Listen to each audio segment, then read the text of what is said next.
নমস্কার বন্ধুরা, আমার আজকের রেসিপি সোয়াবিন ছোলা আলু দিয়ে নিরামিষ ঘুগনি। আলুগুলোকে ছোট টুকরো করে কেটে নিয়েছি আর ছোলাগুলো আমি 3 দিন আগে ভিজিয়ে রেখেছিলাম। এবার আলু আর ছোলা ভালো মতো ধুয়ে পরিষ্কার করে নিয়েছি। আর সোয়াবিন আমি আন্দাজ মতো নিয়ে নিয়েছি। সোয়াবিনটাকে আমি আগেই সিদ্ধ করে রেখেছি। প্রেসার কুকারে ছোলা আলু নিয়ে নিয়েছি আর আন্দাজ মতো হলুদ দিয়ে দিলাম। নুনটাও আমি আন্দাজ মতো দিয়ে দিলাম আর দিয়ে দিলাম 1.5 গ্লাস মতো জল। জলটা দিয়ে আমি 2টো সিটি দিয়ে নেব। আর সোয়াবিনটা আগেই আলাদা সেদ্ধ করে রেখেছি।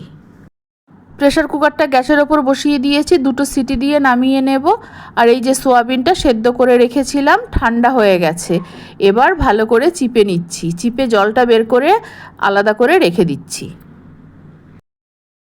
ঘুগনিটা আমি ভাজা মশলা দিয়ে রান্না করব, তাই প্রথমে কড়াইতে দিয়ে দিলাম আন্দাজ মতো শুকনো লঙ্কা আর বড় চামচের 1.5 চামচ জিরে আর 1.5 চামচ গোটা ধনে দিয়ে দিলাম। এবার শুকনো কড়াইতে হালকা আছে নাড়াচাড়া করে নামিয়ে নেব। সর্ষের তেলে জিরে আর তেজপাতা ফোড়ন দিলাম। ফোড়নটা ভাজা হয়ে গেছে। এবার দিয়ে দিলাম 2টো কুচানো টমেটো আর বড় চামচের 1 চামচ আদা বাটা।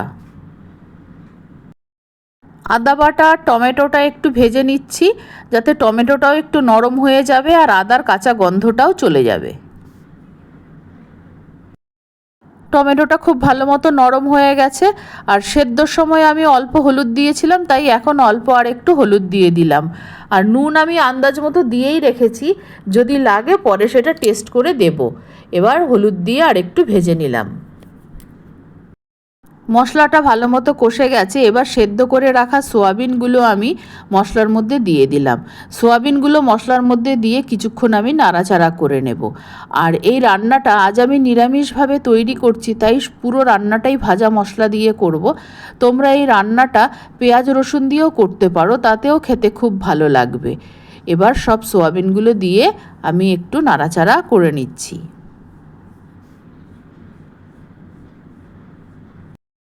এদিকে ছোলা আর আলুটাও সেদ্ধ হয়ে গেছে। এই যে আমি একটা ছোলা টিপে দেখাচ্ছি কত সুন্দরভাবে সেদ্ধ হয়েছে। এবার সেদ্ধ করা ছোলা আলুটা আমি কড়াইতে দিয়ে দিলাম। সেদ্ধ করার জলটাও দিয়ে দিয়েছি, আরও একটু জল দেব। আমি আরও 1 গ্লাস জল দিয়েছি, দিয়ে একবার ভালো মতো নেড়ে দিচ্ছি। এবার কিছুক্ষণ আমি ফুটিয়ে নেব। রোস্ট করা মশলাটা এবার পাউডার করে নিচ্ছি। পুরো রান্নাটাই আমি ভাজা মশলাই করব, তাই সবটা ভাজা মশলা আমি দিয়ে দিলাম। এবার খুব ভালো মতো নেড়ে দিলাম আর গ্যাসের ফ্লেমটা আমি বাড়িয়ে দিলাম হাই ফ্লেমে। 4 থেকে 5 মিনিট আমি রান্নাটা করে নেব। আর নুনটা ঠিকই আছে, আর দেওয়ার প্রয়োজন নেই। রান্নাটা প্রায় হয়ে এসেছে। এবার আমি 1/2 চামচ মতো গরম মশলা দিয়ে দিলাম। ছোলা আলু সোয়াবিনের ঘুগনি তৈরি হয়ে গেছে। নুন আর ঝাল ঠিকই আছে। এবার আমি নামিয়ে নেব।